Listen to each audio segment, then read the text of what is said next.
Hello and welcome to our channel जी गोप्स। और आज की इस वीडियो में हम लोग बात करने वाले हैं मॉडल वर्ब्स के बारे में, उनके यूजेस, फंक्शंस और एग्जाम्पल्स के साथ।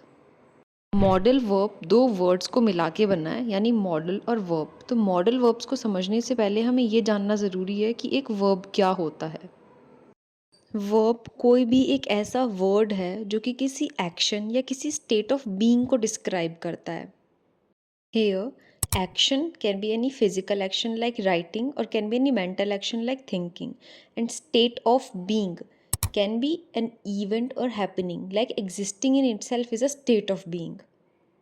एग्जाम्पल लेते हैं जैसे कि आई एम प्लेइंग। तो प्लेइंग यहाँ पे एक फिजिकल एक्शन हो गया, तो यहाँ पे वर्ब हो गया प्लेइंग। अब हम लोग मॉडल वर्ब्स पे आते हैं जिन्हें हम लोग ऑक्सिलरी वर्ब्स भी बोलते हैं। तो अब सबसे पहले हम लोग ये देख लेते हैं कि मॉडल वर्ब्स होते क्या हैं। मॉडल वर्ब्स कोई भी वो वर्ड होता है जो कि मेन वर्ब की possibility, obligation, ability, necessity etcetera कुछ भी हमें एक्सप्रेस करता है। इसको भी हम लोग एग्जाम्पल के साथ समझेंगे। जैसे कि हम लोग ले रहे हैं I can do my work, मैं अपना काम कर सकता हूँ। तो डू माई वर्क, डू एक फिजिकल एक्शन हो गया, तो यहाँ पे वर्ब हो गया हमारा डू। और मैं अपना काम कर सकता हूँ यानी कि कैन, एबिलिटी दिखा रहा है। तो यहाँ पे जो चीज़ एबिलिटी दिखा रही है कि मैं काम कर सकता हूँ, वो मॉडल वर्ब हो गया। तो कैन हो गया हमारा modal verb. 9 most common modal verbs ये होते हैं। इनके अलावा भी वैसे तो बहुत सारे मॉडल वर्ब्स होते हैं, लेकिन मोस्ट कॉमन जो मोस्टली हर सेंटेंस में यूज़ होते हैं वो ये होते हैं। आज की वीडियो में हम इन सबको समझेंगे, लेकिन उससे पहले मॉडल वर्ब्स के बारे में और कुछ जान लेते हैं। सबसे पहली चीज़ तो ये कि ये हमेशा सिर्फ और सिर्फ ऑर्डिनरी वर्ब्स के कॉम्बिनेशन में यूज़ होते हैं, और ये ऑर्डिनरी जो वर्ब है उसकी मीनिंग को चेंज करते हैं। मॉडल वर्ब्स सेंटेंस के मेन वर्ब को एक एडिशनल और स्पेसिफिक मीनिंग प्रोवाइड करवाते हैं, और इसीलिए इनको हेल्पिंग वर्ब भी कहा जाता है। कैन से शुरू करते हुए एक एक करके हम लोग सारे मॉडल वर्ब्स की मीनिंग को जानेंगे। कैन का यूज़ होता है एबिलिटी, पॉसिबिलिटी, डाउट या रिक्वेस्ट को डिस्क्राइब करने के लिए। एग्जाम्पल्स के साथ देखेंगे। एबिलिटी मतलब क्षमता, जैसे कि I can run very fast, I can drive, मैं कर सकता हूँ, मैं बहुत तेज़ भाग सकता हूँ, मैं ड्राइव कर सकता हूँ। ये एबिलिटी को दिखा रहे हैं, तो यहाँ पे कैन का यूज़ एबिलिटी में हो रहा है। पॉसिबिलिटी, जैसे कि he also can come with us, हो सकता है कि वो भी हमारे साथ आए, ये पॉसिबिलिटी दिखा रहा है कि ये कम हो सकता है। Request, can you come with us, क्या आप हमारे साथ चल सकते हो, ये हम लोग रिक्वेस्ट में यूज़ कर रहे हैं कैन का। और doubt, are you sure you can drive, पक्का ना तुम कार चला लोगे, यहाँ पे हम लोग डाउट दिखा रहे हैं। Next we come to could. तो कुड का यूज़ होता है एबिलिटी इन पास्ट, परमिशन के लिए, या फिर पॉसिबिलिटी इन पास्ट के लिए। अब सवाल आएगा कि कुड में भी परमिशन और कैन में भी परमिशन, तो फ़र्क ये है कि कुड कैन से ज़्यादा पोलाइट होता है परमिशन में। एग्जाम्पल लेंगे ability in past. When I was younger I could run for miles, जब मैं जवान था तब मैं मीलों दौड़ सकता था, तो ये हमारी एबिलिटी हो गई पास्ट की। परमिशन में could you please send me the link, तो ये थोड़ा सा और ज़्यादा फॉर्मल हो जाता है कैन से। वैसे दोनों का इस्तेमाल परमिशन में इंटरचेंजेबली किया जा सकता है, लेकिन ये थोड़ा सा ज़्यादा फॉर्मल और पोलाइट होता है। Possibility in past, you could have been more polite, तुम और ज़्यादा पोलाइटली बात कर सकते थे या और ज़्यादा पोलाइट हो सकते थे, ये पॉसिबिलिटी हो गई पास्ट की। नेक्स्ट वी कम टू मे। तो मे का यूज़ होता है फ्यूचर पॉसिबिलिटी या परमिशन को एक्सप्रेस करने के लिए। अगेन परमिशन में ये कैन से ज़्यादा पोलाइट होता है। एग्जाम्पल्स लेंगे फ्यूचर पॉसिबिलिटी का, आई मे गो देयर, मैं वहाँ जा सकता हूँ, हो सकता है कि मैं वहाँ जाऊँ, तो ये फ्यूचर की एक पॉसिबिलिटी हो गई।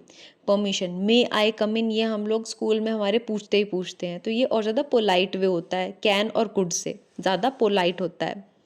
वैसे इंटरचेंजेबली यूज़ किया जा सकता है इनका। नेक्स्ट आता है माइट। माइट का इस्तेमाल होता है पास्ट पॉसिबिलिटी को एक्सप्रेस करने के लिए या फिर परमिशन को एक्सप्रेस करने के लिए। परमिशन में ये ज़्यादा फॉर्मल होता है। फॉर्मली जब हमें ऑफिशियल लेवल पे बात करनी हो, कोई परमिशन लेनी हो, तो हम माइट का यूज़ करते हैं। एग्जाम्पल्स लेंगे past possibility, he might have read the book before going to sleep, उसने बुक पढ़ ली होगी सोने जाने से पहले, तो ये पास्ट की पॉसिबिलिटी हो गई। Permission, might I see your credit card please, जैसा कि मैंने बताया ये सबसे ज़्यादा फॉर्मल वे है कोई परमिशन लेने की। माइट का इस्तेमाल। वैसे इंटरचेंजेबली यूज़ किया जा सकता है, कोई दिक्कत नहीं है, लेकिन फॉर्मली अगर हमें बात करनी है तो माइट का यूज़ करें तो ज़्यादा बेहतर रहता है। कमिंग टू शैल, शैल का यूज़ होता है फ्यूचर प्लान्स, सजेशंस या इंटेंशन को एक्सप्रेस करने के लिए। इंटेंशन रेफर्स टू इरादा। तो अब इसको हम लोग एग्जांपल्स के साथ समझेंगे। पहले फ्यूचर प्लान्स का देख लेते हैं। We shall go shopping tomorrow, तो हम कल के शॉपिंग का प्लान बना रहे हैं कि हमें कल शॉपिंग पे जाना चाहिए, इसलिए हमने यहाँ पे शैल का यूज़ किया है। सजेशन में हम लोग देखेंगे शैल आई ओपन द डोर, इसमें मैं सजेशन मांग रही हूँ, क्या डोर खोल दूँ। We shall go to sleep, यहाँ पे मैं सजेशन दे रही हूँ, हमें सोने जाना चाहिए। Intention, I shall finish the project by tomorrow, मुझे कल तक ये प्रोजेक्ट फिनिश कर लेना चाहिए, ये मेरी इंटेंशन है, मेरा इरादा है कि मैं कल तक फिनिश कर लूँगी। Next is will. विल का इस्तेमाल होता है सर्टेन प्रिडिक्शन के लिए, डिज़ायर के लिए, प्रॉमिस के लिए। सर्टेन प्रिडिक्शन का मतलब यहाँ पे ये है कि बिल्कुल पक्का पक्का प्रिडिक्शन लगाना, सर्टेन और अनसर्टेन वाला प्रिडिक्शन।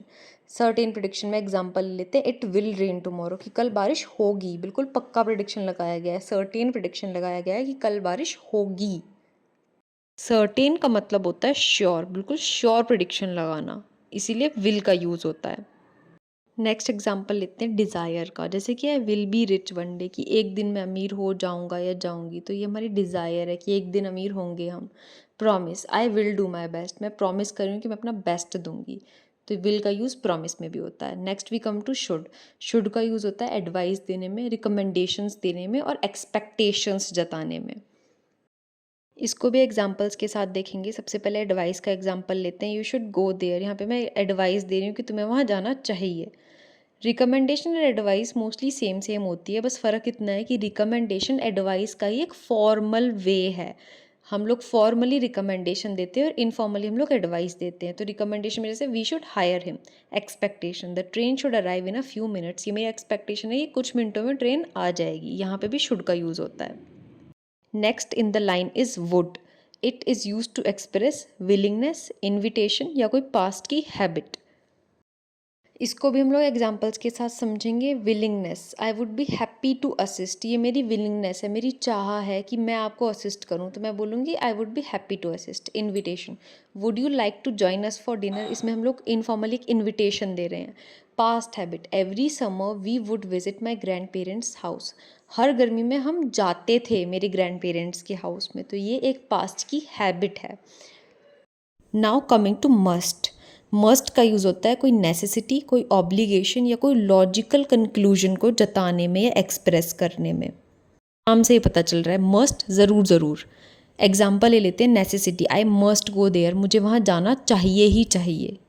ऑब्लिगेशन मतलब हिंदी में हम लोग कर्तव्य बोल सकते हैं। Employees must wear their ID badges all the time, तो ये एक तरीके की ऑब्लिगेशन, एक कर्तव्य हो गया। Logical conclusion, he is not answering his phone, he must be busy, तो एक लॉजिकल कंक्लूजन हो गया कि अगर बंदा फ़ोन नहीं उठा रहा तो वो बिजी होगा। Like, comment, save and share and subscribe for more